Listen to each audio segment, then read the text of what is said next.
And well, today, viewers, as India commemorates 22 years of Kargil Vijay Divas, we keep putting out those brave stories. We talk about the indomitable courage of our security forces when they took over the peaks of Kargil 22 years ago. We're also being joined by a panelist this morning. We have Major General S.P. Sinha, who's a defense analyst, joining us on this morning broadcast. Also joining us is the editor of Defense Capital magazine, NC Bipindra.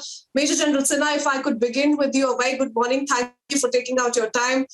Major General, when we talk about the Kargil Vijay Divas, we of course saw how that grand bike rally was conducted and how we all really look forward to this big day. We look forward to those stories. We look forward to talking about those brave hearts. But sir, this is not just a story about victory. This is a story about sacrifice and about resilience. So what would your thoughts be when we begin this bulletin this morning? First of all, I salute the Bravehearts who have given the ultimate sacrifice of life for the security of the nation, for the integrity and honor of the nation. So my salute to them, firstly. Secondly, why this Kargil misadventure was conceived by General Musharraf?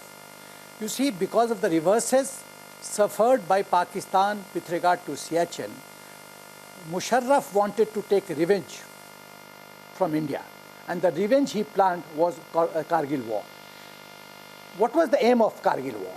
The aim of Kargil War was twofold: geo-military aim and geopolitical aim. When we talk of geo-military aim, the aim was that, you see, the supply of stores, ammunition, food goes to Ladakh sector Leh via two routes: road route, air route. By air route, the quantum of supply cannot be so huge as per requirement. So therefore, we have to use the road route. Pakistan wanted to deny, block or cut off the entire road route from Srinagar to Leh. That was the aim. And how do they plan that?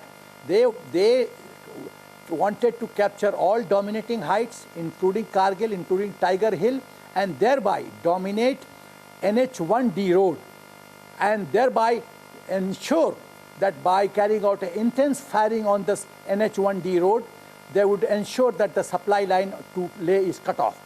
The second aim was to gain control of Dras, Kargil, and to shell NH1D road.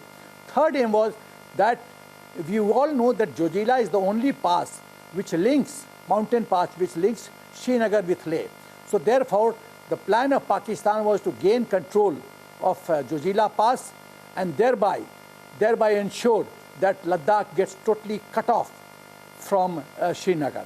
Now, talking of geopolitical aim, the aim of Pakistan was to ensure that Kashmir issue comes on the international agenda again, and Kashmir issue is internationalized. Now, you see, when the then Prime Minister of India, Mr. Bajpayee, was talking of peace, he was doing Lahore diplomacy, bus diplomacy.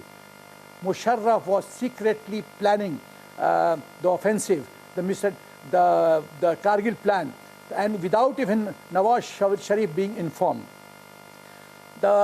What is the outcome? What is the outcome of this war? The outcome of this war was that the nuclear bluff which Pakistan used to use against India, Mr. Bajpayee called it off. And during midnight, the President of America called Mr. Bajpayee to say that Musharraf is planning for a nuclear attack. And the response of Mr. Bajpayee was that I'm prepared to write off a very significant portion of India, but I can assure you that Pakistan will not see the dawn of tomorrow.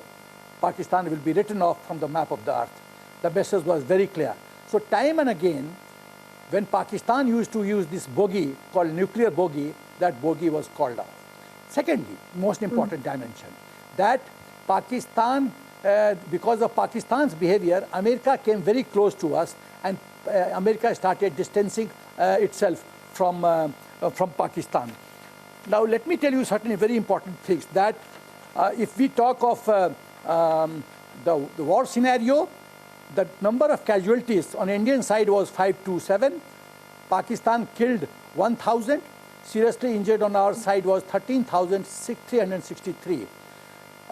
in what difficult terrain we were operating is obvious from the fact that in on a mountain top, when enemy occupies the mountain tops, it's very, very difficult for attacker to climb up and attack, especially when artillery support is being given to the defenders, Pakistan defenders who are occupying the mountain top. It's a very, very difficult scenario.